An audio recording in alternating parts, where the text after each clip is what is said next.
So today's lecture is by Sergio Pantano. He's from the Institut Pasteur Montevideo. Montevideo. Montevideo. Montevideo. No, it's okay. It's just joking. MD. So, his lecture is about coarse-grained approach to the Syrah force field. Although he's from Uruguay, it's not that. No, unfortunately, I didn't find an acronym yet for that. So thank you very much, Munir. I would like to spend 2 minutes to say that there's kind of bad news. The guy who Munir mentioned yesterday and Fernando and I don't know who else is not coming, so they sent me. There is no this big guy named Sergio Pantano. It's just it was me sitting there. I didn't make such a big word. I just sent a few emails and tried to contact some people. And I'm really happy that actually we made it to made something like a second edition of the meeting we had last year in Montevideo. And I hope that this will continue because I really think that we have a lot of potential here. A brief outlook of the talk is going to be about a few methods for coarse graining very rapidly, and then we are going to go to what we are doing in Montevideo, and then I would like to show you some examples of what you can do with that, essentially applied to the study of viral capsids or viral envelopes. Okay, a very short version of this lecture was already given by Fernando yesterday when he said, this is like playing God. And I could end the presentation right there, because essentially the idea is, for sure you have heard about a sentence attributed to Einstein saying that things should be explained in the simplest way possible, but not simpler. This is essentially the only rule. The idea is the idea that they teach me many years ago in the graduate school in physics, and it's that you have to, ideally you should be able to simplify the theory as much as you can, but still keeping some of the important interactions that in the system that you want to describe. And the story of the coarse-grained approach is kind of a relatively new name, I think in the last 10 years or something like that. But if you go back in physics and chemistry, everything is coarse-grained, because at the very end we should be only speaking about Schrödinger equation. The problem is that we don't know how to solve it, or we don't have the big computers to solve that. So atomistic simulations are already a coarse-grained version of quantum, and already quantums have some kind of coarse-grained versions, because you you are not considering all quantum effects. So you are kind of going coarser and coarser and coarser. Okay, just because I like to start with acknowledgement at the beginning, because eventually I will run out of time. The things we are going to see, well, these are most of the people that's involved here. Florencia in the audience should be here, but I don't have a picture. Essentially, the things that I will show you have been done by Humberto González, who unfortunately left the group, and this beautiful lady here, who's also in the audience. It's a kind of 10 years younger version of Matthias. We all work or have worked here in the Institut Pasteur Montevideo.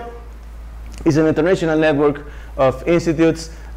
This is the second newly created in the world, and essentially the idea of what we do is related with the conception we have about the modeling simulation. And this also has to do with something that Fernando said yesterday, that working in South America, you really have to take the best of your mind to save money. I heard a nice sentence that says like doing science in South America is like to try to make a fruit salad with 2 lemons. And so I will show you about our 2 lemons here. But as I was saying, in physics or chemistry, whatever you want, we have devised methods to treat at a very rigorous level all kinds of, can you see? No. Yeah, really? All kinds of phenomena going from enzyme reactions up to, I don't know, protein folding, cell division, and etc. And the problem is that we don't have the computers to treat all these kind of phenomena. So if you want to go to a full quantum calculation, actually, you will be able to eventually to follow some enzyme reactions. And this is the yeah, but they will not. I will have to be crossing every time, but it's okay. So you are not you're not false. So eventually, I mean, you can go quantum calculations for very small systems or relatively small systems. If the systems go, I'm sorry. Yeah, it's okay. Sure. We should have done that long ago. Okay, now you grant me 10 more minutes. Yes. Oh, this is a live This is a packing problem. Much better now. Much better? Okay? Great. So I was saying that if the systems grow in size or in the characteristical times that you need to describe that, then you are going to resign in precision and going from quantum to classical, and then to coarse-grained models, and then eventually to mesoscale, and then to continuum mechanics or more mathematical descriptions of the systems. And this goes for, well, this goes growing in this direction, right? So one single protein assemblies with membranes or complicated stuff, as the one that Monica was speaking, eventually viruses, and eventually cells. I have heard that in Schulten's group, they are kind of trying a simulation of a bacteria. But perhaps you know something about that, Danilo. What we are doing, no, sorry, and this is an important thing. Regardless the program you're using to calculate your simulations, the efficiency goes like n log n. Can be, I mean, we can discuss about this, but in general, all the calculations go with n log n if you are doing classics, with n being the number of the particles that compose the system. And if you put it in any arbitrary units, the computational cost, you see that the logarithm function goes after, say, 1 or 10 million atoms, just goes up, and the simulation as a system becomes untreatable. So what we are doing here, or no, well, not here. What happens? Okay, never mind. Yeah, there you go. So what we are doing with this force field, which is not written anymore anywhere, but now, the original acronym for this was South American Initiative for a Rapid and Accurate Hamiltonian. And I would like to go back to essentially to the first S at the end of the presentation. So what we are doing is trying to develop tools to run coarse-grained simulations combined with classical mechanics, so that with the atomistics simulations too. I will, well, you know this stuff already, so I will not do stuff on that. Which is important is to keep in mind is that whenever you run a simulation, the fastest motion that you have to follow, or the thing that you have to be concerned is that you cannot do longer steps than the faster oscillations you are trying to be. In biological systems, this corresponds to the oscillation of hydrogens around oxygens. So eventually, you will be able to do long simulations, but with a speed limit that is about 2 femtoseconds or something like that. So this means that if you want to go to a cell and follow, where are you? Yeah. And follow a diffusion process in living cell, this is a real-time recording, you would have to be able to, doing steps of 2 femtoseconds, arrive to 2 seconds or something like that, which is a lot of computation, right?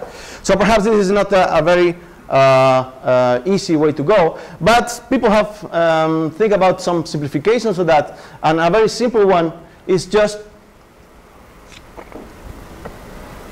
one that allows you to go from a high level of detail. This is not high level, but it would be worse in the next. High level of detail to a low level of detail using a kind of transformation matrix. The idea is that you go from here to here, kind of deciding, based in your physical-chemical or biochemical or biophysical or whatever you want to name it, intuition or knowledge about the system you are studying. Okay? In this case, if this is a protein, it would be a reasonable approximation to say, okay, I will take only one bit per each one of these monomers in the polymer. And this bit reasonably will coincide with the position of the C alphas. Okay? So that will take me from here to here, so from a high level of detail to a low level of detail, just removing all the atoms but the C alphas. Okay? This is just an approximation, and you can say, okay, well, actually, you know, if you consider the beta carbons, then you will have an idea of the directionality, and that would be a much better approximation. Okay, I mean, if you know that, it's okay. Again, this is like Fernando says, it's playing God. The main limitations here is that with your model, then you can reproduce reality, in a way. And actually, not every single detail of the reality, just the things that you are interested in. In the case of Monica's talk, it was the permeation of small compounds through the membrane.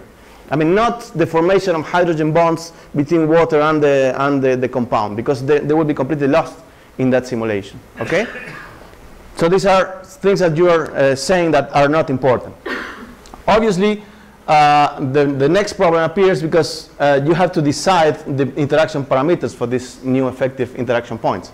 So you have to decide which is the distance between these C alphas and which is eventually the dihedral angle and the bond stretching angles here. If you consider this, for instance, this example,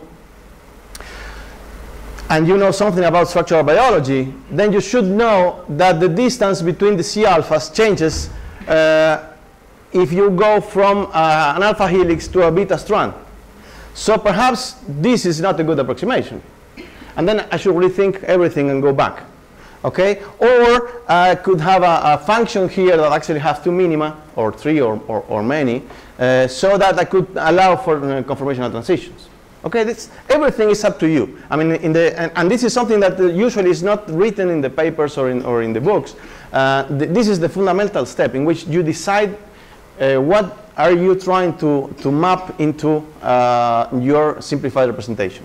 In Fernando's stuff was mostly electrostatic interactions. Okay, so if you are trying to use Fernando's models for dealing with hydrophobic interactions, they will not work.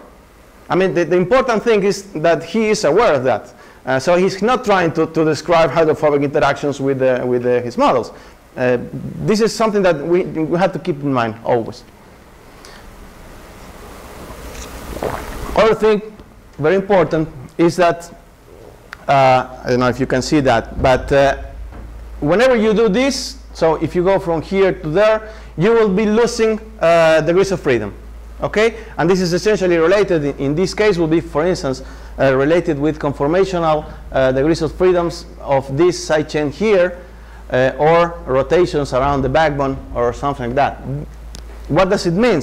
It means that if you have an atomistic situation in which you have an energy profile versus any generic coordinate, you have all this rugosity here. In a lucky day, your coarse-grained profile will be something like this. Okay? And this has some deep implications again in what you are going to interpret from the result of your simulations. One that is not so obvious is that, yes, you can reduce, of course, the number of particles here. So this simulation, or simulating this by molecular dynamics, would be faster than simulating this. Okay? Because you have much less particles, and remember the story of n log n. Not only that, you can have further speed up, because you can sum up all the masses of each of these points here into that one. And so since the frequency goes like the square root of m times the strength of the springs, then you will be able to go to lower frequencies, meaning to longer time steps. But also when you do coarse graining, since you are completely erasing some degrees of freedoms, and now you think on what times means, and for this perhaps it's good to remember Leandro's lecture yesterday. One could think that the time is related to the period that happens between finding my particle here and here. And this is related to the essentially, this is a probability function, and it's related to the height of this barrier. Okay? So if you have an energy that is, I don't know, somewhere here, then you will be sampling this region all the time. Eventually, once in a blue moon, you will jump to this one. If you are in a coarse-grained situation, going from here to here would be spontaneous, because there are no barriers. Okay? So this means that you will eventually be able to jump very easily from here to here if you admit that this situation here is representative of this situation here. Okay? Actually, this is a kind of representation, and if I can draw, yeah. An important thing I will show you, and everyone that do coarse-grained stuff will show you, is that they can reproduce, or we can reproduce, the structures of proteins or the structure of membranes or whatever. Suppose this is a folding landscape. Suppose this is a folding landscape of a protein. This is the one that you see in the papers, right? If I show you, and I will, that I can reproduce the structure of a protein, what I am saying is that in my landscape, I can be in something like a situation like this. Well, it's a different color.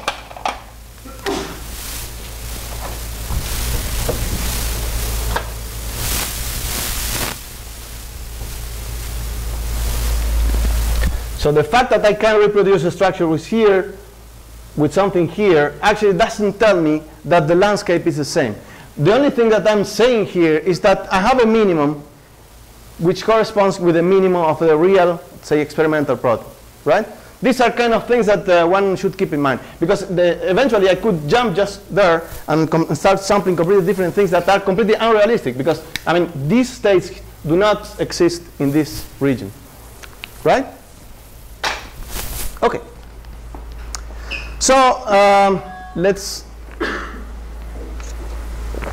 go back to the story of the parameters. So we suppose that we have a situation, a molecular situation, we can simplify somehow. And so how do we do to develop the parameters? Well, there are actually two big ways of doing that.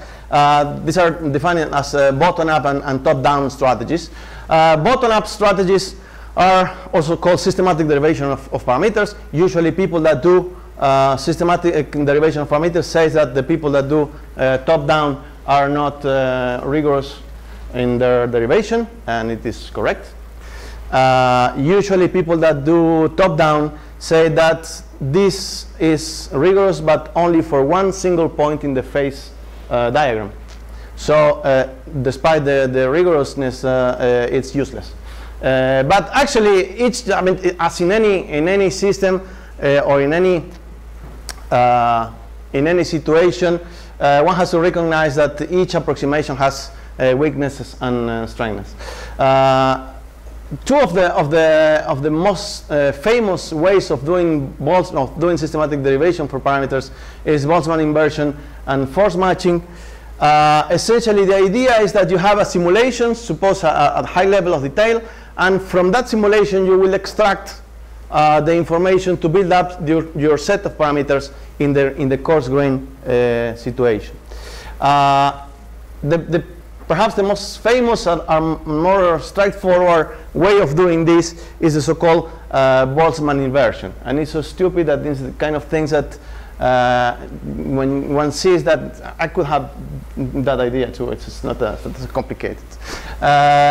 So essentially what you need is a reference system which is a higher detail. Higher detail that does not necessarily mean that you need an atomistic situation. You could also have quantum level simulations or whatever you want, which is just at the higher detail of resolution than the one you want to go. And you're supposed to have a good sampling of the positions and velocities. So if you have a good sampling, then the probability for an event to happen would be expressed like this, and this is a Boltzmann distribution. And from there, it is immediate to realize that if you can express, I mean, if this is a magnitude that you want to measure in your systems, like for instance the distance between two bits suppose that you want to coarse grain a solution. And you have water and electrolytes in the solution, right? So what you will see is that the electrolytes eventually approach. They like each other, but they like more to be in solution. So they will experience some short encounters, and they will diffuse away, right? A way to coarse grain that situation could be, for instance, just to get rid of all the water, and also only keep the information for the ions, and then the probability function in this case will be how many times I need a function for the potential energy that reproduce the behavior of the ions.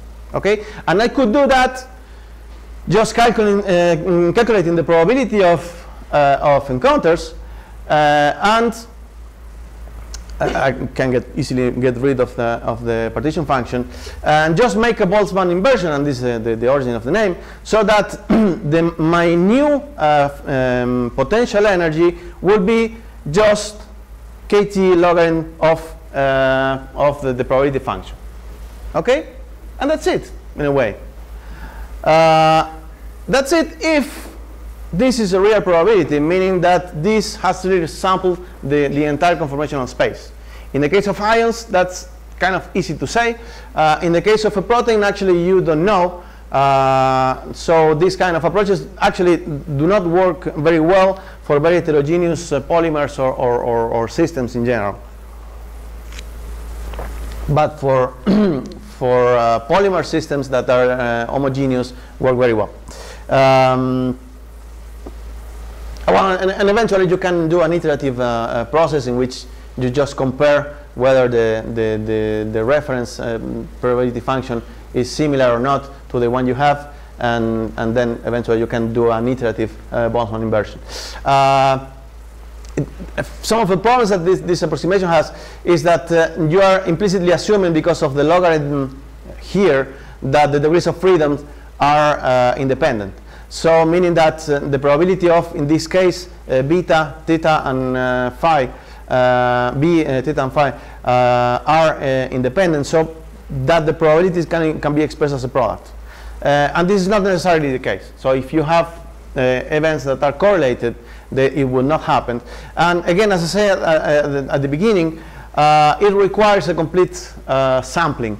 For instance, if you have some peptides that undergo a trans to cis conformation, which is very unusual but exists, and in some cases it is important, then if you don't see it in your simulation, then you will not have it in your coarse-grained representation. Okay, because you never saw it in your simulation, so you cannot be able to kind of extrapolate those kind of results. You have it wrong, actually. Sorry? You have the wrong energetic. Right, because you saw it once. Sampling it. Yes. Right. Yeah. So even if you have it, you may not. I mean, just let me kind of paraphrase what you're saying. That even if you have suppose, I mean, these cis peptides occur if you go through the PDB. Of course, I think once every 10 times. I mean, in every peptide bond, once every 10,000, you see a cis peptide. Okay. Let's assume that this is what you will be seeing in your simulation. If you have a long enough sampling, then still you will be seeing very few events of this. And so perhaps you have one, or perhaps you have two, and then your sampling will be poor, so you will be assigning, as Guillermo said, a completely wrong weight in your energy function. Okay? Or if by any chance you win the lottery and you see that 5 or 6 times, then you will have a quite low energy for that, and you will increase the probability. Okay? The second most or equally famous method is force matching, and the idea here is also very simple. Suppose again you have a full detail simulation. The idea is that I can, again, looking at this system here, suppose now it's just this peptide, so I can run the simulation and calculate the forces, the average forces between these bits that came out because of the identity of these amino acids. Okay? Interrupt me whenever you want. Okay? So if I can measure the forces during my detailed simulation, then I could be able to generate parameters for that. Okay? The problem here, and this is essentially written here, the reference forces would be the masses of these new bits that are expressed as a particular weight function for the forces divided the masses of at the fine grain level. So this is what comes out from this simulation. This particular weight function, parameters have to be calculated from these systems of equation, but usually it's not a problem because you have a long enough simulation, and in principle you should be able to solve a relatively long matrix. The problem here is that suppose that this is, I don't know, an alanine, valine, phenylalanine, and tryptophan, whatever. Then these parameters will be valid only for this sequence. Okay? So if you introduce a mutation here, then suppose that now I change alanine and phenylalanine here and substitute by lysine and glutamic acid. Then these two will experience, actually, I'm just making the examples as I speak. So suppose this is an alanine and this is phenylalanine. So they will experience a hydrophobic interaction, right? And so the force between these two bits here will be attractive. Now suppose I do a mutation, put in a glutamic acid here and a glutamic acid here. So they will repel. And now obviously the function or the force between these two bits will not be the same, will not be valid. Okay? So you have to redo every time your parametrization. And again, if you are, for instance, dealing with folding of proteins, then you have to really be sure that you are sampling the entire conformational space, which is not necessarily an easy task. Actually, can be impossible. Sure.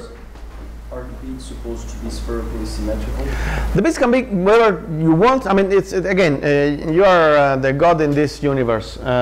So yeah, and in fact, there are, I mean, one of the very first force fields for coarse-grained representation, which was developed way before this get the name of coarse-grained, is UNRES, was derived by the group of Harold Sheraga in the United States, like 30 or 40 years ago already, and they have kind of ellipsoids that represents, and I think they are the main components of the revolution solid of the amino acids. So,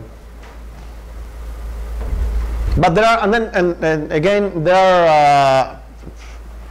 When I started to work on coarse-grained, and I once met my PhD supervisor, and I told him, "Hi, Paulo, I'm working on the coarse-grained model," and the answer was yes. Now every physicist wants to make his own coarse-grained model, and this is the reality. I mean, there are so many coarse-grained models, and it doesn't mean that it's right or wrong. So this is more or less a very short overview of systematic derivation. Then for top-down or heuristics, then the rules are less clear, and essentially it's a lot of trial and error. For sure, if you have ever heard the words coarse-grained, you have also heard about Martini, which is by far the most famous force field. Essentially, I think not for proteins, but for membranes is for sure the best approximation on the market.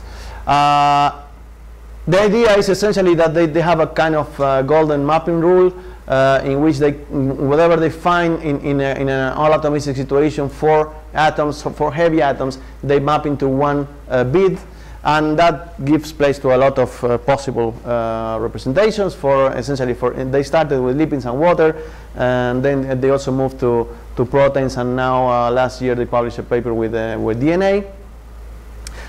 In this case, as I said, the rules are not so clear. What they decided to do is that for the bonding interactions, they use force matching, because they have a lot of simulations on membrane. But for the non-bonded interactions, they use a kind of ad hoc approximation, which is called shifted Coulomb and shifted van der Waals interactions, in which all the interactions are multiplied by a switching function that turns everything to 0 after 1.2 nanometers. And eventually in newer developments they have also included particle mesh eval for long-range electrostatics, but this is only for, the electrostatic runs only for charged species and not for polar. And on top of that, they use in the original parametrization a dielectric constant, because the water, I forgot to mention, in their case is one single bit that represents the excluded volume of a cluster of 4 water molecules. But since you have one single bit, then you cannot have partial charges on that, because if you have a charge, it will not be a neutral or liquid, but will be ionic. And so actually in water, only the interactions are only in the van der Waals or Lennard-Jones dispersion forces, so they cannot create a permittivity. Remember that the permittivity is the capacity of a liquid to store energy in form of a dipole orientation. There is no dipole in a van der Waals particle, so you don't have that. And so what they use is usually a constant dielectric for the field. The parameters, in any case, are having divided in a very clever way, fitting to free energies of partition, and that's why the membrane representations they have is for sure the best. And that's some kind of Boltzmann version? Yes, indeed, yes. And then, well, there are some tabulated parameters that are used to calculate the interactions. Okay, this is a good point to ask you if you have any question. No? Yeah. I have a question. Students, or you're old, Monica. Younger people have priority. I have a question about the correspondence between all atom simulations and coarse-grained simulations for the time scale that the events occur. Is there correspondence between the time scale? It's very difficult to find a correspondence, a real correspondence with that, and this essentially because of this bad idea. Okay, because of this stuff I was telling here. Actually, I mean, this is something that I can draw. Obviously, I did this with my hand. But usually you don't know the landscape of your system. In things that like the ones that Leandro showed, you can have an estimation of the landscape, but this is only for a few coordinates, not for the real all the possible coordinates. So you don't have a real idea of this. And that's why, and actually you will never be, I mean, you could do this comparison if you knew some special coordinates in which you would have to learn the landscape, but not in general. And hence the time in going from here to here, which is related with the height of the barrier, also the probability of jumping, cannot be correlated with this, because you don't know, actually you don't know this and you don't know this in general. Okay, so what people do is, I mean, what would be safer is to say nothing about the time scale. That would be safer. But what you can do is just to compare some characteristic times in your system and see whether you can find experimental values to compare. So if you know, I don't know, for instance, that the protein will unfold or can form hydrogen bonds in a certain time because you know it from, I mean, in the DNA we compare with, for instance, NMR data. So with spectroscopy data you can follow the fast dynamics, and that's why we had an extrapolation that in DNA the system goes like 10 times faster. And with fluorescence correlation and stuff like that. But in general, I would not be sure that approximation that we made for DNA is valid for the entire force field. So it's really difficult stuff. Munir? I want to ask a question. The following. As Guilherme was saying, in the end, you always do some sort of a Boltzmann inversion technique because there's no way out of Boltzmann.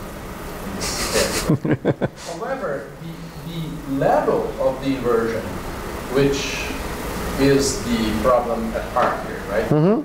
How accurate is the inversion if you can measure that? So I've seen coarse-grained models that the person takes an atomistic simulation of 100 picosecond in vacuum and then with some little spheres there and say, well, okay, now we have a coarse-grained model for this and that. Obviously, that is a very, very bad inversion of the Boltzmann problem. Is there a way to quantify this? Also, on the other extreme, you have people like Greg Voth and this, guys with big names that always advocate, oh, the inversion problem, we are not doing the Martini bullshit. Right. However, it's a very complicated problem. It is. So how can you quantify? Is there a way? First of all, is there a way to quantify how good or how bad is your inversion? I mean, you can do this iterative stuff and see whether you really conversion on the energies. But at the very end, I think the important, this is kind of the heuristics part. This is my vision. The important stuff is that you have to reproduce the experimental data. Even if you are doing some shortcuts that could not be completely correct, because some of the things I find difficult to understand. Or actually, when I started to do coarse graining, I started to do force matching with the sequences of DNA. But once I have a model, then I changed the sequence, and the model was not good enough to reproduce all the possible variations. And in that case, I only have 4 nucleotides. And so I decided that at the very end, I could integrate somehow in my mind the information because of my previous formation and kind of doing a model which could capture some specific experimental information and not everything. And I decided to not, I decided that if I could, please, that I could just get rid of, the question is perfectly valid. I don't know the answer. Besides just doing the numeric, being sure that numerically your values are at convergence. In general, the point is that you have to reproduce experimental. So in the end, the nice thing or the important thing to do is to make heuristic adjustments. Or well, take. Like in the early days before we just did atomistic simulations, we used to fight the quantum chemist guys. I said, where are your electrons? And I said, oh, my electrons are here. They are not here. And right, so if you try to devise a force field potential for condensed phase liquid biological molecules, trying to map the quantum energy landscape, you get nonsense, right? Yeah. In the end, Yes. You get analytical potential that fits the quantum energy. Good. Yeah. But That will not describe. It doesn't work. Yeah. Will not be useful for any description. Yes, but it happens at all the levels. I mean, even if you want, I mean, you know, if you go with the DFT, and then you will sell that as a parameter-free simulation, like Carparinello I used to do in my PhD students. It's not parameter-free because I mean there are a lot of things you're setting. You're setting the mass, the pseudo mass. You're setting the pseudo potentials. You're setting a lot of things. If you go to atomistics, I mean the charges in the amber force field, which I think is the best force field, are set heuristically to values that, I mean the idea was great, that the RESP idea is great, but at the very end they fix with a hammer some of the values. So in general, yes, I mean the theory is nice, and Boltzmann is always Boltzmann, but you realize that when you go to the real stuff, it somehow doesn't add. Perhaps it's the loss of three body interactions, because we are mostly using two-body Hamiltonians. I don't know what's really the problem, but actually, it's like you said, it will fit very nicely the equations, but it won't be useful. What is it? Maybe do you mind? Yes, tell me. it's something technically missing from the construction of Well, yes, sure. I don't know what it is, but for sure there are many things we are missing. And I will say that I mean, it's as I said, you can reach a very high level of mathematical description, but at the very end, what matters is your perception of the physics or chemistry in the systems that tells you that you have to decide for one bit and not the other, and there is no mathematics behind that. This is just a purely heuristic approximation. I mean, Greg Both or whoever. Do you think you could go, for example, like the people in DFT do, to formal tests that your coarse-grained should obey? Sorry, say again? So the DFT is usually when they construct a functional. There's a sort of a current that they'll call some sort of formal constraints in order to construct a functional. Yeah. That could be. That could be, again, could be hard to implement. I don't know exactly how. I mean, I'm talking about heuristics even, but instead of using heuristics, you could use two sets of fundamental constructions that coarse-grained should obey. Yeah, that's, I mean, kind of the things that, I mean, simplifying a lot, that I mean, some kind of golden rules to map things and say, okay, I will, not within the physics, but within the practical approach, like Martini, for instance, they say, okay, 4 heavy atoms is 1 bit, and 1 bit that has 70 atomic units of mass. Whatever, I don't care whether the heavy atoms are carbon, nitrogen, oxygen, or whatever it is. So yeah, in some cases you can use some kind of boundaries to limit what you're doing, and that for sure will help you a lot in the derivation of new parameters. For instance, there are people who have done this for trying to make it compatible with Martini for ligands. So you give your compound, and I think it's a group of Kremer in Mainz in Germany. They have a server, I think now, in which you can submit your compound and you get your coarse-grained version for Martini. The point is that when you go to the ligand protein recognition, you have a lot of hydrogen bonds, small hydrophobic interactions. I mean, a methyl group, more or less, it will take you from nanomolars to micromolars in the reality. So I don't know how possible is that. I mean, nobody have shown that. Sure. Okay. Okay, so I've been speaking for 40 minutes. I will just very rapidly show what do we do. The picture already tells you that we are on the heuristics a lot. So our idea is essentially that we try to repeat, we don't care about atomistic or quantum simulations. We just structure based. We fit on structures that comes from the PDB. We can get some ideas from the flexibility if we use NMR structures, and that's it. So we don't compare against simulations usually. And the idea is that our kind of golden recipe, which is not actually a recipe, is that we decide which are the interaction points that we want to define, and we keep those points, and not that there's nothing like 4-to-1 or kind of that. If you are interested, you cannot see that, but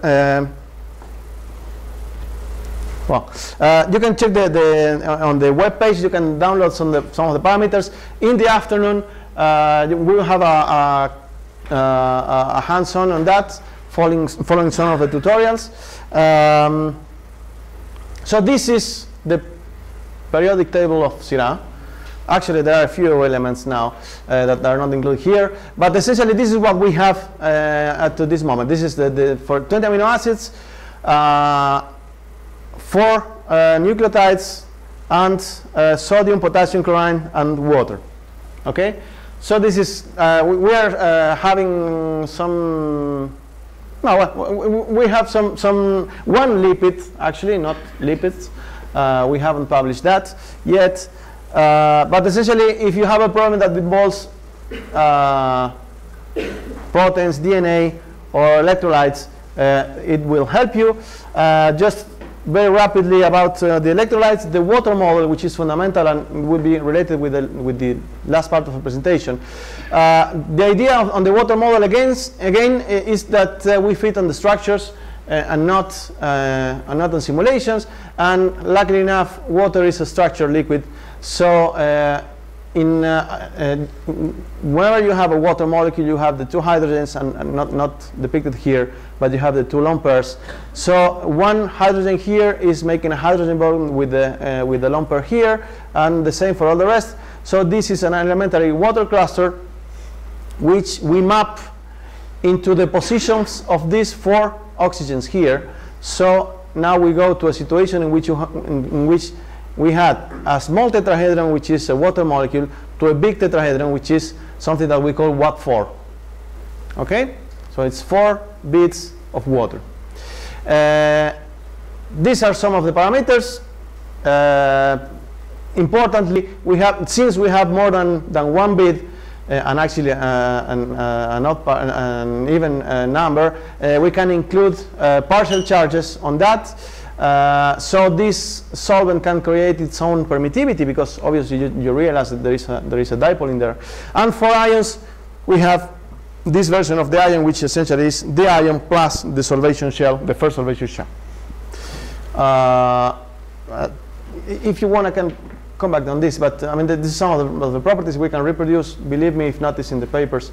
The features are that each one of these actually represents 11 water molecules, not 5 as one would intuitively think. If you are interested, I explain you why. We have a permittivity which is higher, but it is still a permittivity. And importantly, if you prepare a solution, you will get the right Debye and Behrens length, and you can measure osmotic pressures, and this work okay. Diffusion coefficient of water and the dependence of that with the temperature is also okay. If you go to see the nucleotides, or actually the DNA, let me see, yeah, right. Something which is important is that the entire force field works with the classical Hamiltonian. This one that you have in any of your MD engines, GROMACS, Ember, NAMD, whatever. But here comes the heuristics part. Look at the different sizes of the bits we have here. We have one big bit for the phosphate, which actually represents the excluded volume. Then another one which represents the sugar. This one is for the C1 prime. And then you see that the sizes of these guys here are not the same than this one, and this is because if you consider the situation in the double helix, if these sizes were bigger, they will collapse against the other. So if you want to preserve the rise of the DNA, then you will have to have smaller bits and bigger bits. Okay, so this is complete empirics. It's something that we decide because we know the chemistry or the physics in the system.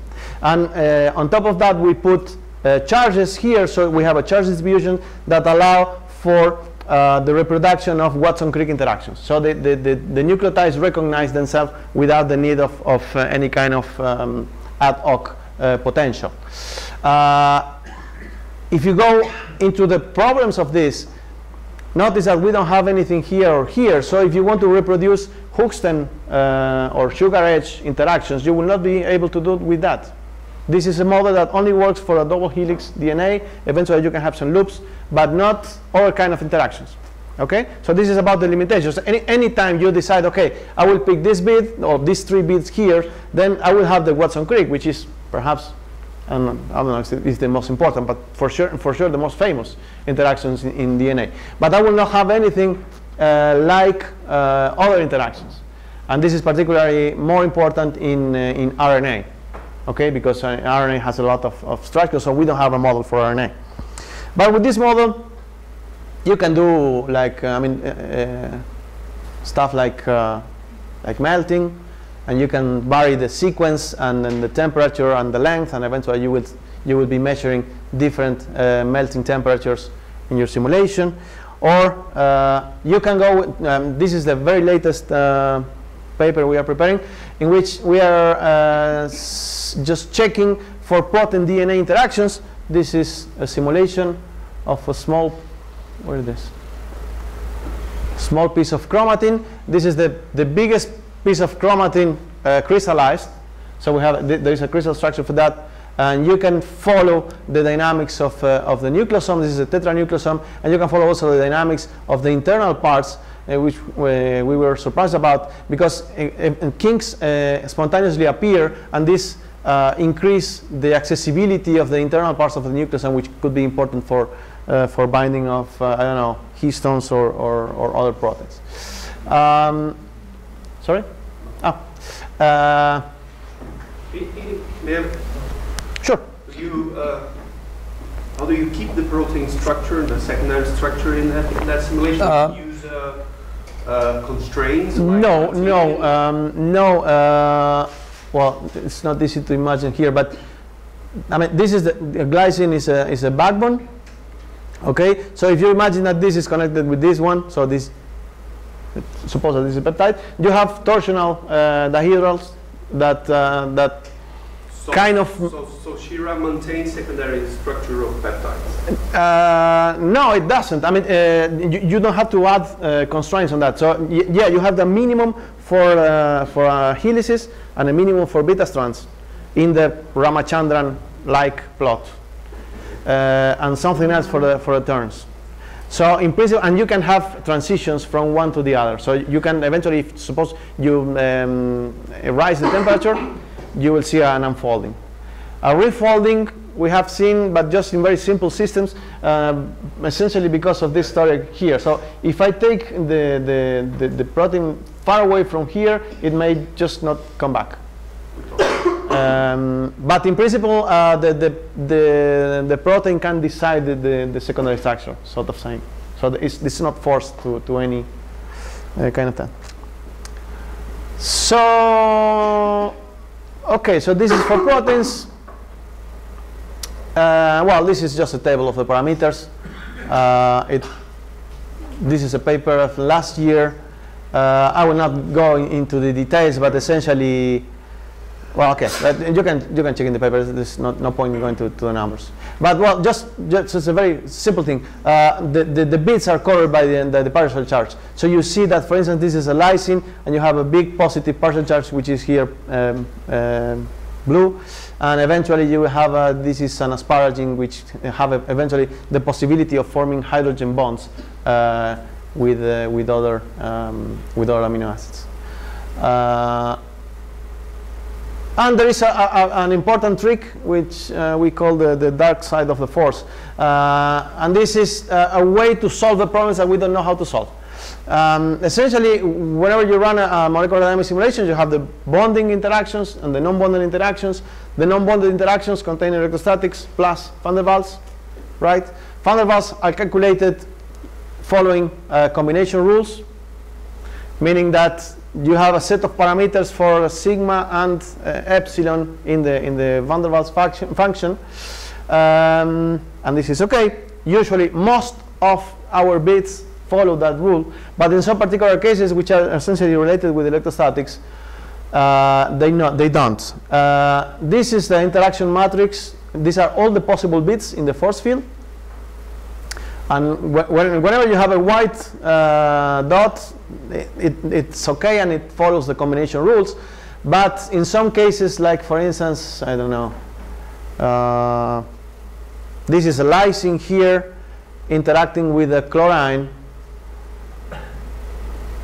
There is a modified van der Waals parameters because the chlorine is too attractive with the lysine and we don't have the proper screening, so we decided just to push them apart. So when they interact, although they have a strong electrostatic interaction, the van der Waals is corrected so that we can compensate for that. Okay, this is kind of tricky, but helps us a lot with electrostatics, or kind of to balance electrostatic interactions. And this is how it looks. Sure. So that means that your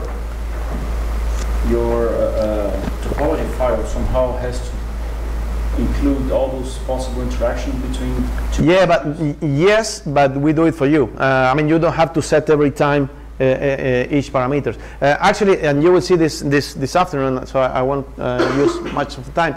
But the only thing that you have to do is to download the force field, and for instance, we will see in GROMACS. But if you put it in your working directory, GROMACS will recognize that and will offer you an option like you have Gromos, Ember, or whatever. You have also Syrah, and so you pick Syrah, and then you will be working with Syrah. And for all the rest, GROMACS will not realize that this is running coarse-grained, because it will be running with the same Hamiltonian, and all these things are already pre-compiled in a way in your. So they will be included in your topology. You can go and check for that. But you don't need to. I'm thinking of the code. The code has to check what kind of interactions are there and then choose parameters. Yes, in principle, yes. But since we have a finite number of bits, it's something that you do once and that's it. PDB2GMX will do the job. Yes, yes. You use grammars. Yes. Or what's the name of the Python in Amber? ParmD. So there is also a post-processing. I mean, in GROMACS, PDB2GMX. I mean, and everything is in the tutorial. You will see this afternoon. In Ember, there is also a post-processing Python file that will read the topology and write the correct topology. So but all this will be transparent for you, so you will not realize it. So this is just a small pie, just as an example. This is an alpha helix at the fully atomistic level. Well, actually, it's not fully atomistic. The hydrogens are not there. But you see, this is a peptide that we know from experiments that are insensible to ionic strength, essentially because of the presence of 2 arginines, actually 3 arginines, which are consecutive in the helical context. This is how it looks like at the coarse-grained level, and this is how it looks like, how it really looks like at the coarse-grained level. So this here in yellow and green here are sodium and chlorine. This is the protein that now you cannot distinguish very well, and this is the water molecule all around. I mean, and this is just the radial distribution functions, just to show that actually you can recover. I will skip the details, but actually you can recover a hydrophilic profile. So you have a first peak, and then it relaxes, so the water really orients around the things. And this is something we did to test the sensibility of the force field. In the very first and most stupid approach, we just changed everything for whatever is the wild type, which is to glycine, and this is the initial structure, and this is helix, which is mostly helix, and helix drops in a few nanoseconds. And this is okay with, and then you have mostly coil conformation. These times for unfolding are consistent with the glycine-rich peptides in which they are measured fluorescence correlation. So this goes, I don't remember who was the question about the time scales. I don't know if actually the time scale is the right one, but at least we see some things that suggest that, they do not prove, but they suggest that we are kind of in the right situation. And then we rise the temperature, and eventually we unfold the peptide, and then we decrease the ionic strength, and I don't remember which is this. This is with higher temperature. At a certain point, the helix just break. If you measure the root mean square deviation, and the red one is decreasing the ionic strength. So if we remove all the ions, then this interaction is too strong and eventually unfolds the helix. And then you can go to proteins and well. So the nice thing about the Watford model, which we discovered say later on, is that remember the story that the water molecule is in the classic force fields is a sphere, but ideally or in the reality is a tetramer.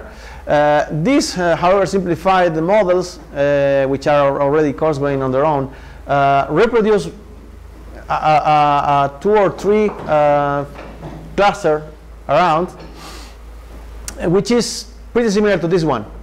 And the choice of the partial charges that I mentioned at the beginning was such that the partial charge here in this positively charged bit was the one in the hydrogen in an SPC model, which is a very famous one. And this in the oxygen is half of the one of the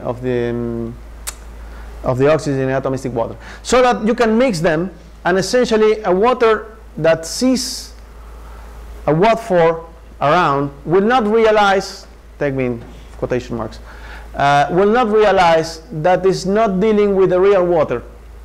So they can coexist in a way.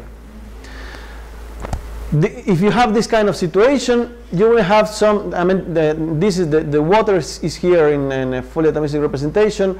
The coarse-grained solvent is here in just in surface, just with a very few molecules, just to give an idea. And you see there is a limited mixing. There are some waters here or there, and well, some others swimming around. Also, some coarse-grained can decide to go from this phase to that phase. And this is because if you calculate the free energy of solvation of water in coarse-grained and coarse-grained water, they are both negative, but it's also true that it's always more convenient to stay in their own phase. So it results in a partial mixing in which this is now the density of the liquid, in which you have a high density for the atomistic. This is for the 3 models, tip 3P, SPC, and SPC/E. And this is for the coarse-grained. There is a rather wide interface, nearly 1 nanometer. But then if you sum up this plus this is what you get. So you are, and it's hard to see, but you see here, there is a dashed line with the experimental value of the density for water. The only perturbation that you see appears in here at the interface, and this is because there is an interpenetration of water in some cavities that usually would be void in the Watford model. So water gets into the intermolecular interstices of Watford and generates a small cavity. What time step do you use to? Good point. For the time being, if you go to this approach, we will be using 2 femtoseconds, so a normal time step. Now there are some programs are already implementing a multi-time step, which could boost this quite a bit. So at the end, what happens is that this is a situation in which the green points correspond to the bits of the Watford, They're just small to be able to see something. These are the water molecules, and the bluish dots are atomistic electrolytes, and the reddish or yellow are coarse grain. So we started the simulation in a situation in which we have only one, and if you notice, this ion is in the coarse grain phase, but traveling with its own solvation, while the source remain there. So if you keep an eye on this guy here,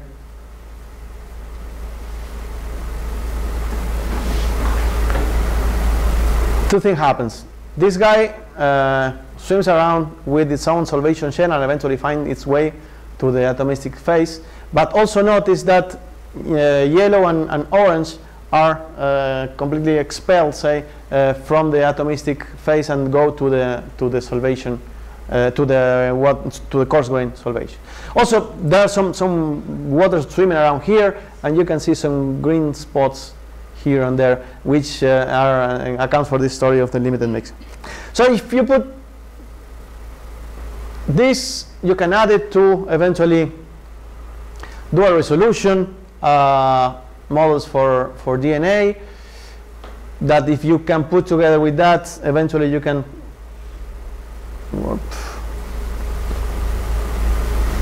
there. You can arrive to have simulations in which you have coarse grain filaments, pieces of coarse grain filament of DNA with the atomistic ones, with their own ions in the hot spot at the atomistic level. And with that you can do super cool stuff that Matthias did last year, in which you have the operon lac system, in which you have the protein part at the atomistic level with the DNA. So this is the crystallographic structure, but we wanted to study the dynamics of the loop of DNA, but there is no information about that. So we treated that at the coarse grain level to see the dynamics of the loop and everything. So, okay. 1 hour. Are you still awake? Matthias, bring the wine. You mentioned before that you were working with one liquid. You didn't say which one. Yes, the MPC, the less useful at all. Just because it doesn't have a double bond in the lipid tail, so it's easier for us. Actually, we want the lipids only with at least for the time being. We don't want to go to study properties of the membrane. We just wanted to a lipidic environment for protein, for membrane proteins. So and also from the strategic point of view, it's not wise to try to compete against Martini, for instance. So we don't want to really push in that direction. Is Syrah compatible with other coarse-grained model, for example? No, and I would not do that. I mean, the same way that I would not mix amber with Gromax, because actually, I mean, in the best case scenario, each force field at least is self-consistent. I mean, the force fields, classical force fields may have many problems, but at least they have been tested to be self-consistent one with each other. So I would not mix this stuff with the Martini stuff or systematic derivation stuff, because I don't know what happens. I mean, I don't know how to weigh the interactions. But in general, you should not also mix. I mean, suppose that you take a protein and I know alanine comes from amber and glycines come from Gromos 85. So it would be whatever. So I will not do that. Ask a question. Sure. This is an old question. Okay. But the expectation is I hope I have a new answer. expectation has a different answer. Okay. Carbohydrates. Okay.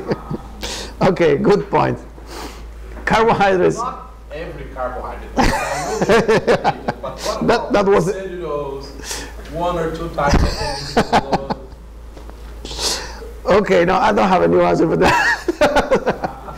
Now, for those of you that Munir always ask me about carbohydrates, and I always give him the same answer.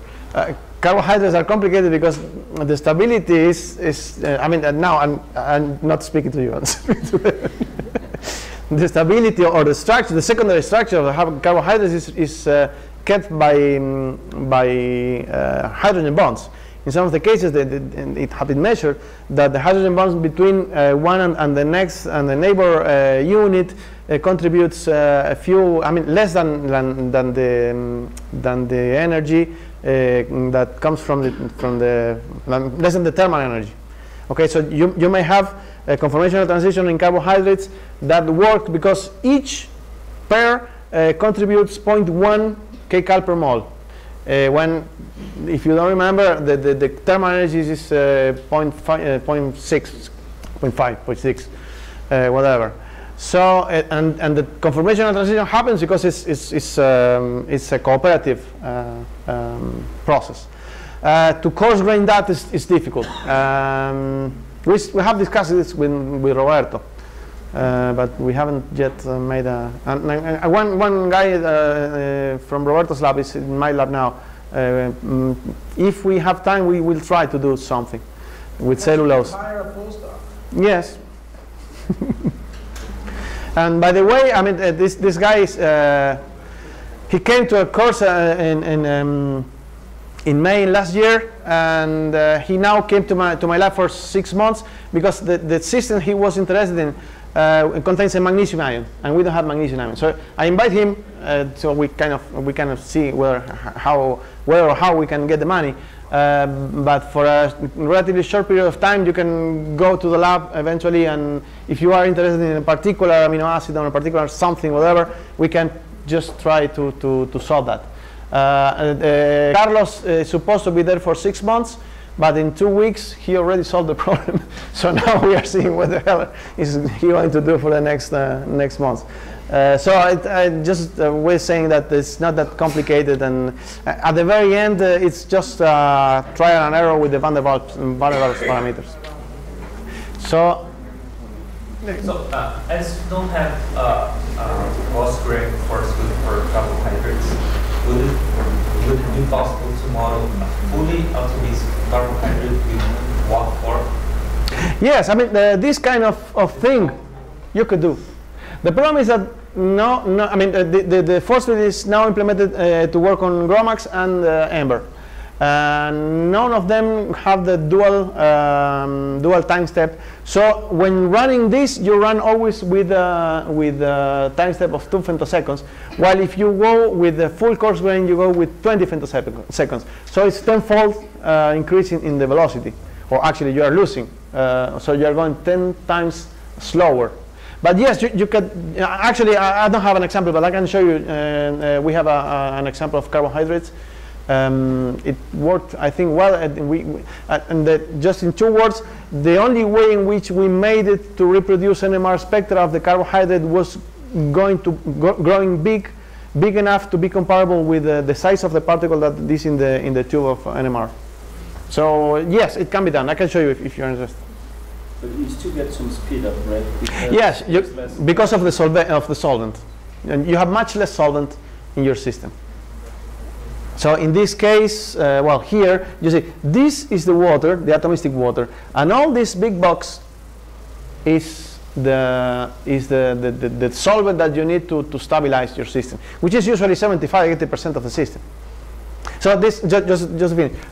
This kind of approaches can grant you a speed up between 2-fold and 5–6-fold, depending on how much solvent you can substitute from your system. You might be able to do the hydrogen mass repulsion in the MM zone. So yeah, could be. But in fact, it's a mixture of force field too. Yes, the point is that WAD4 was designed to match the atomistics, so it's still self-consistent. Well, kind of. Be nice with me. Yeah, kind of. Yeah, go ahead. No, go on. Well, you show that if you put a solute there, a coarse-grained solid has a preference for the coarse-grained water, and the atomistic solid has a preference for atomistic water. So when you mix the two, you expect to have the right. You have coarse-grained water with atomistic solute, won't that be some kind of forced separation on the inwards? Well, no, but it do generate a problem. What you will have at the end is something like this. It's like a mayonnaise. It's an emulsion. This is kind of the behavior is like an emulsion, and you can also playing with the amount of water. I mean, in this case, what we did was just to prepare a system very well ordered, and then we heat up the system, and we see that it starts to behave like an emulsion. And you can have a phase inversion if you change the. It's like when you do mayonnaise. If you put too much oil, then you will have a phase inversion. Usually your grandma will tell you to throw it away, but actually there's nothing wrong with that. So the two systems mix only limitedly because of the similar free energy of solvation. However, you do have an effect, which is an effect related to the interfacial tension. Whenever you have two liquids, I mean, it's the same that happens in a capillary tube when you have a meniscus. And this happens in that case, and we saw it, actually we realized of that, well, because of, thanks to a reviewer in a paper, but then we saw it also, it doesn't have an effect on proteins because if they are well folded, they can resist the pressure. With carbohydrates, since they are linked by sigma bonds in the glycosylation, in the glycosidic links, they are much flexible and they tend to compact much more than, because there is an effective force acting on that. That force is inversely proportional to the curvature. So if you have a huge system, that effect will decrease with 1/r. But it exists, and yes, and it is important. Do you need necessarily to work with the two kinds of solvent to study the protein in dual resolution? I mean, we tried WAT4 together with SPC/E, and T3P, and the three work very well. Yeah, well, just the WAT4. He doesn't allow me to say it's working very well, but they work decently. No. No, you're right. So yes, I mean, is that your question? My question is, if you need the SPC or T3 and WAT4, or you can work a protein in dual resolution just with WAT4? No, we tried that. No, it didn't work. So first of all, we don't have we only have dual resolution for DNA because it is linear. When it comes to proteins, then I mean, eventually you could have, if you have a multi-domain protein, you could have a piece at the coarse-grained level and the other piece at the fine-grained level. Eventually we will go there, but we don't have it now. With DNA, it's easier because it's a linear molecule, and so at a certain point you say, okay, I cut here. But suppose that you have beta strands that go far in the sequence and come back, and then it would be difficult to match a coarse grain with a fine grain strand in the beta strand. So we don't have that. And there are other guys that have done this. They have proven that they can solvate with coarse grain water only, and not. So they have the membranes at the atomistic level. I think it's a group of Essex. And they use another kind of coarse grain water. We tried that, and what happens is that since the mass of WAT4 is much higher than the mass of one single water, and they are all because they are all together, this solvation, I mean, we were quite happy at the beginning because it keeps the folding, but actually it frees the folding because it's like being surrounded by I don't know, a very viscous environment. It's like a hydrophobic effect. No, because you can observe also hydrophilic interactions. Because we use the trick that in that case WAT4 can get in touch with I don't know, an OH of a serine or whatever. But whenever these interactions form, since Wat4 is more heavy, is a much more heavy object than single water molecules, the substitution with the solvent is much slower. And so the proteins, I mean, the crystallographers use this trick, they put heavy ions. Yeah. Because when you have a hydrophobic solute immersed in water, it will have a cage effect. Yes. Slower, that's the sulfate. Yes. Right. So in that simulation, like you have the two models, the coarse-grained model and the atomistic model of water. Have you checked how far from the interface between the models is the water structure completely restored? I know it doesn't change at all. Let me see. No, I will show you later on. But no, it doesn't change. When you put, if you consider the radial distribution function of pure water and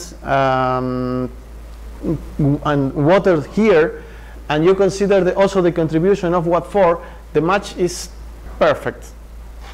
And this, in my opinion, is because they don't realize that they are. Actually, there is one single defect, which is a small shoulder at 3.7 angstroms in the water distribution. However, this is a position which is occupied, which you can see in supercooled water, because it's water that is not making hydrogen bonds with the other water. And this is Wat4.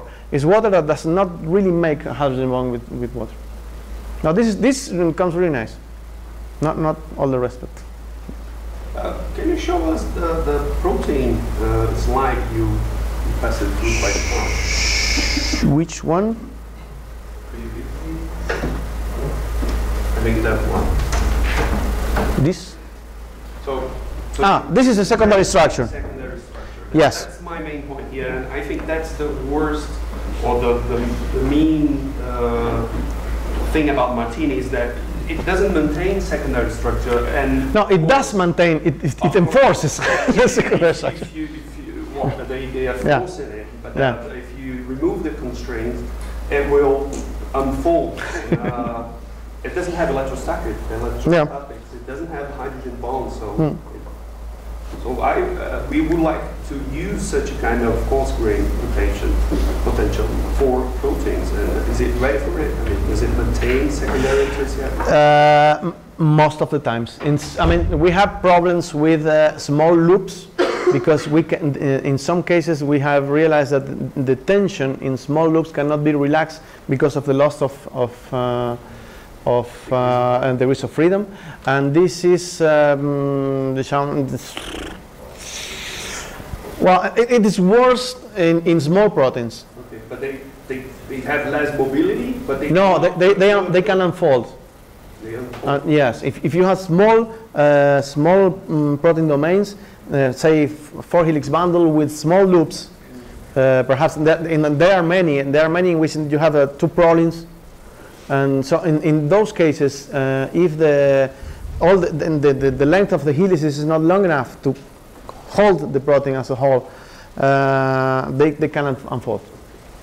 But for big stuff, things work much better because you have stabilization from the entire. Yes, yeah.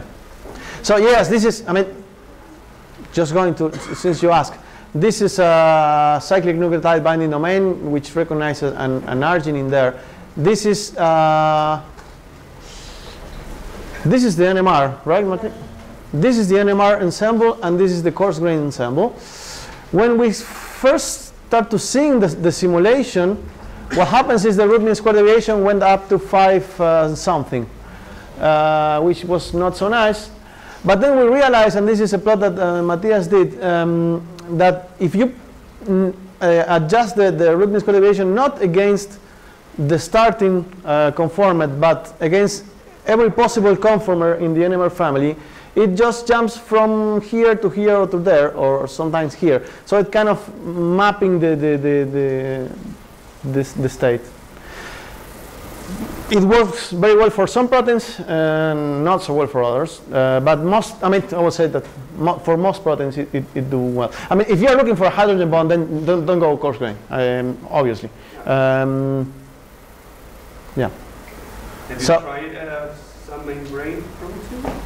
Yes, but yes, we have a channel which is working nicely, but I don't have the data here. I can show it. I imagine that it should be easy to have an atomistic model from a coarse-grained structure. Yeah, well, there are some tools to do that. I mean, essentially, you will see this afternoon.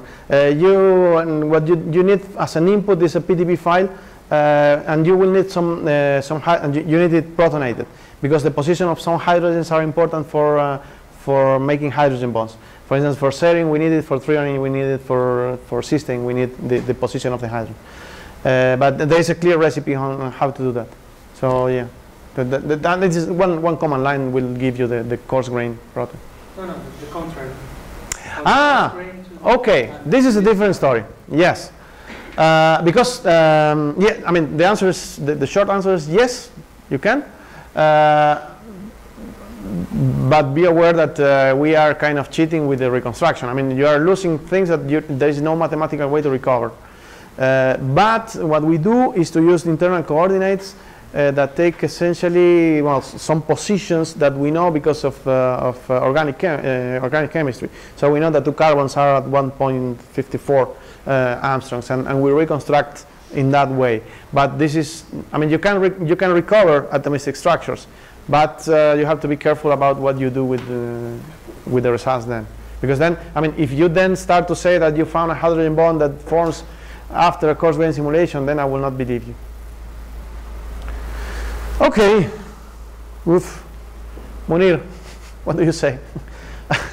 How much time you give me? -10. No, well, 10. You still have 20 minutes actually according to the schedule. Really? Whoa. Okay. So it's entirely up to you. no, now I would like to show you the story of the virus.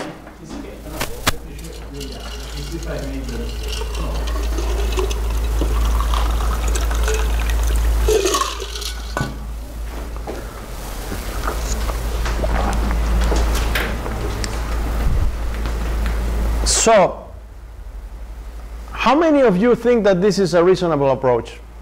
Please raise your hand. It depends. Great. Yeah, no. It's all right. 10 minutes. 10 minutes. Okay.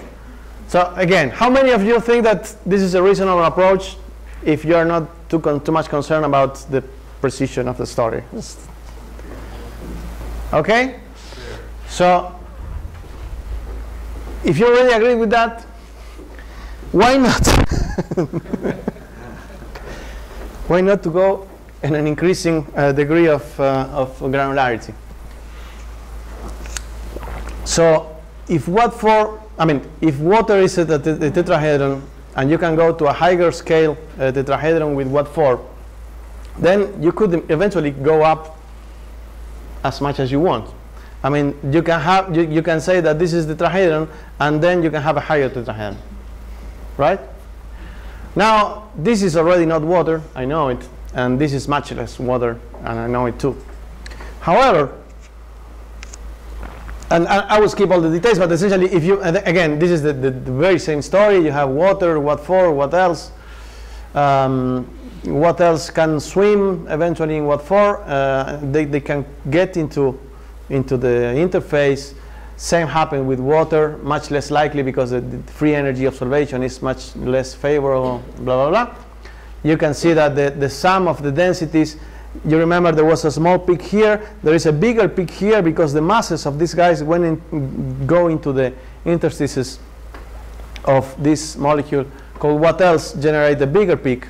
Still, it is in the order of the 10% of the density.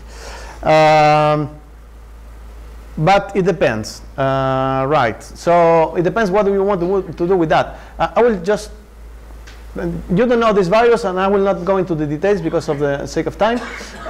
You don't know it because it's not a human virus, it's a virus that attacks, how do you say? Barbeiro. Vinchucas, kissing bugs in English. Just we'll skip the description, but let me go to this point. Now suppose you can have a triple solvation scale that we can use just to fill empty spaces that are not supposed to be empty, but are needed to keep the right solvation. Okay? I will never say that this is really water. This is kind of a buffer, whatever you want to call it. Okay? But then, if you really can combine this with the coarse grain, I mean, this coarser, or let me call it supramolecular coarse grain or supra coarse grain, with coarse grain and coarse grain with water, and water with its own proteins here, then you will have a system which contains nearly 1.3 million atoms, but represents nearly 7 million atoms. Okay? So if you remember the story at the very beginning about the computational cost, since we are dealing with logarithms, going from here to here may be the difference in saying that I can do it or I cannot do it. Okay? So we just did the story, and then we set up this simulation. What you are seeing here, you're not seeing the details, but these are the all atomistic proteins. Notice also that we have this green stuff here and orange here are the coarse grain ions, and you will see also some green stuff here, and orange are more difficult here, if you can see it. So these are the atomistic ions, and there is some magnesium around, but okay. And so if you do that, essentially you see, we did the simulations. Nice thing is that you see that spontaneously ions will locate into regions, particular regions in the capsid, which are related with the 5 symmetry axis, which just go very rapidly, generate or correspond with a hydrophobic gate. But the nice thing is that they localize. This is volume 3012, and in this position, when you go to see the structure, there is the same position in which you have there is unassigned density in the crystal. And same when you don't have the ion, you don't have water. Red is for no water. When you have the ion there, then you have water, which is very localized, and essentially you have 2 peaks here, which at least are reminiscent of this peanut-like stuff here. Then we use that for other kind of coarse grain situations, and I will skip the details on this. But we kind of make it to rationalize the way in which the virus releases the genetic material.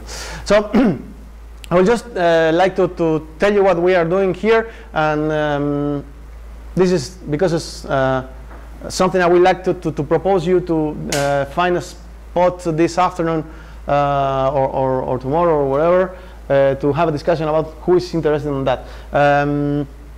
Because, well, of course, you know, I have to introduce the virus, and I think it would be great if we could set up a network of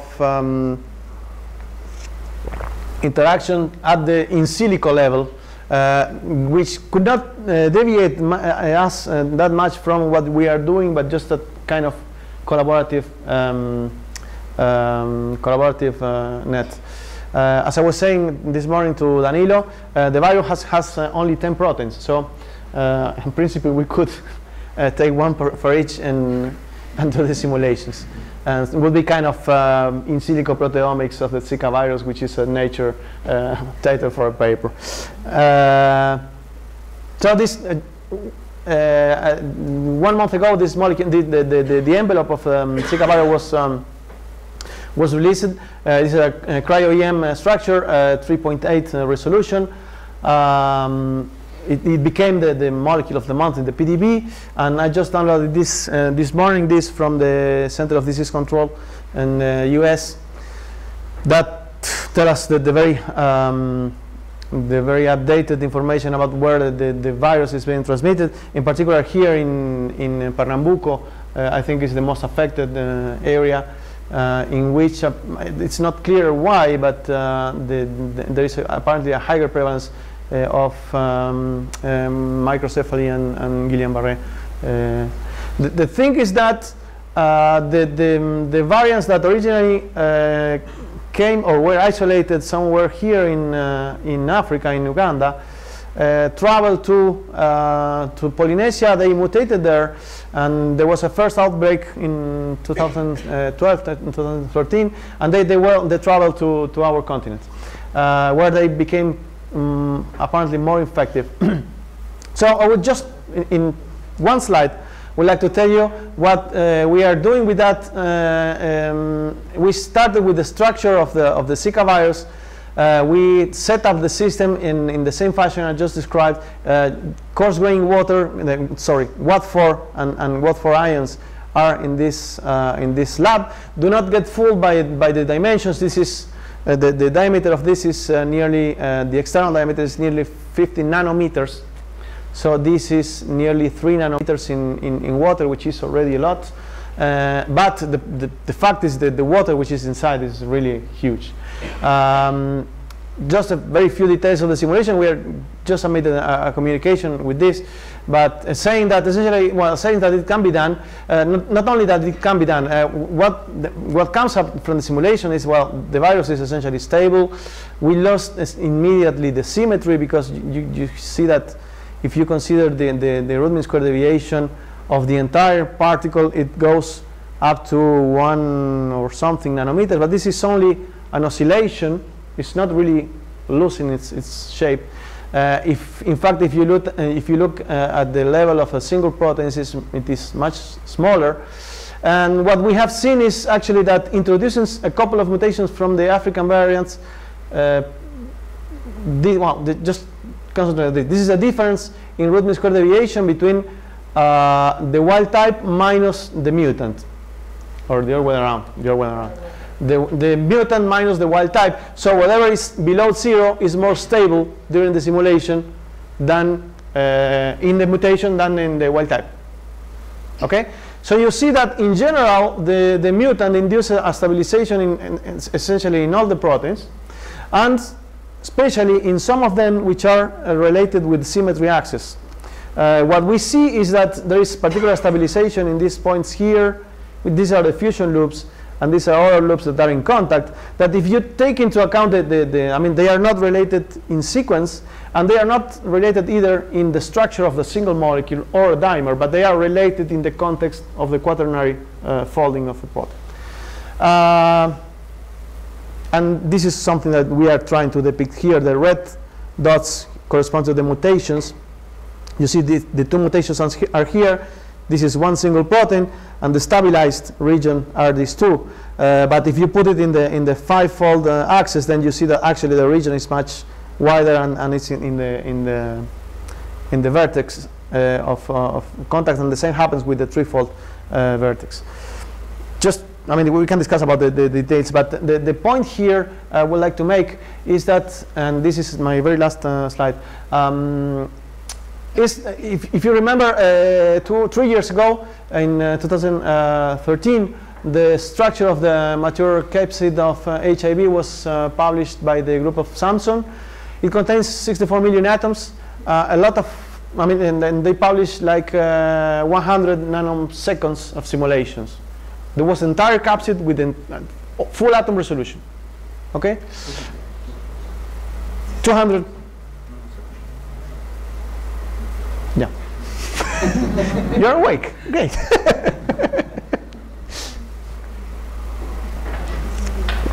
It needed blue waters, which costed like $200 million. Actually more, because there were some issues with IBM and so. That's only for the hardware. Yeah.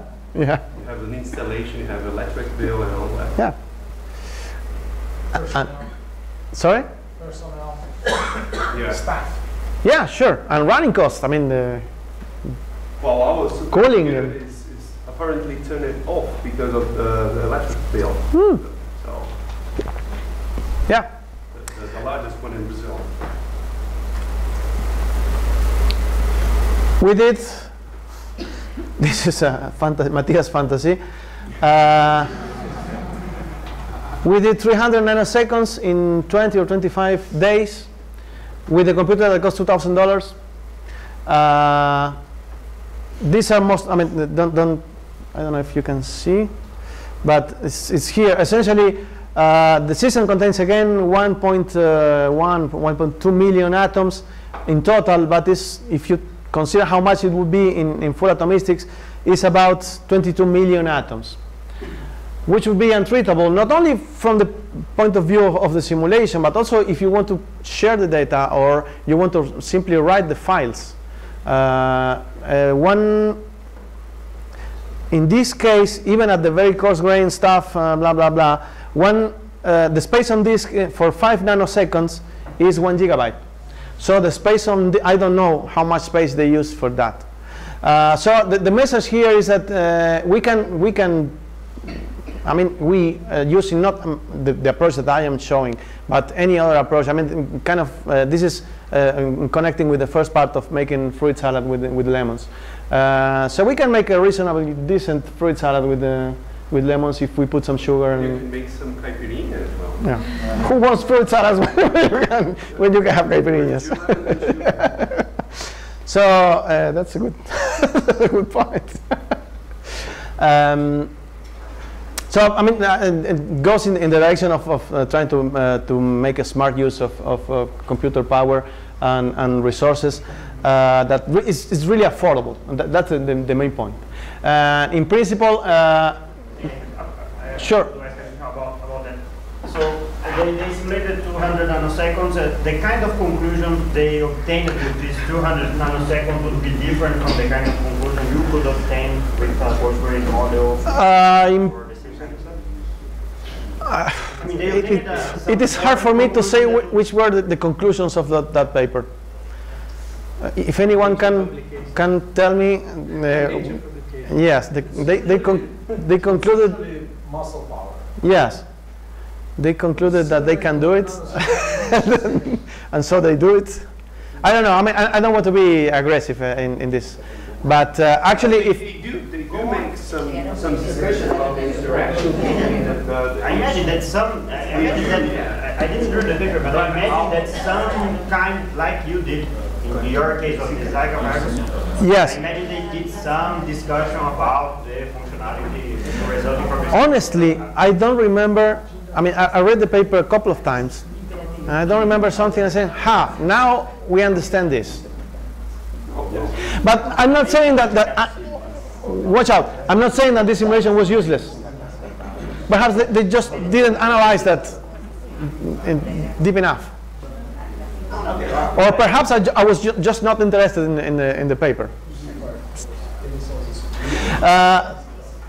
And I'm not saying either that our conclusions are meaningful. However, I'm just saying that this is a case where you could eventually compare the kind of discussion that was performed on I'm going there. simulations with a result. I'm going there. The point is that at the very end, if you have to interact with people doing experiments, you will have to reach the level of the single amino acids, which is something you can do with the coarse-grained. Because at the molecular biology level, they won't discuss much about the single hydrogen bond or quantum effects. They will just go to see whether a mutant is more stable or more effective or more whatever. So you can reach that level of resolution with the coarse-grained models, not only ours, many others.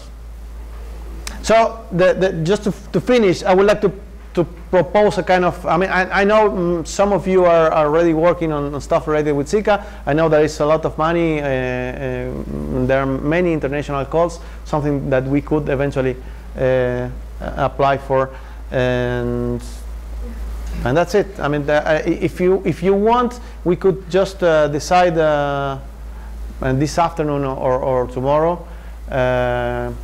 I say this afternoon or tomorrow because some people is leaving. So After 4 today? after? 4. No, because there are some lectures, so it should be later. Ah, okay, perfect. So I have some bottles of wine if you want. Guillermo will prepare caipirinhas.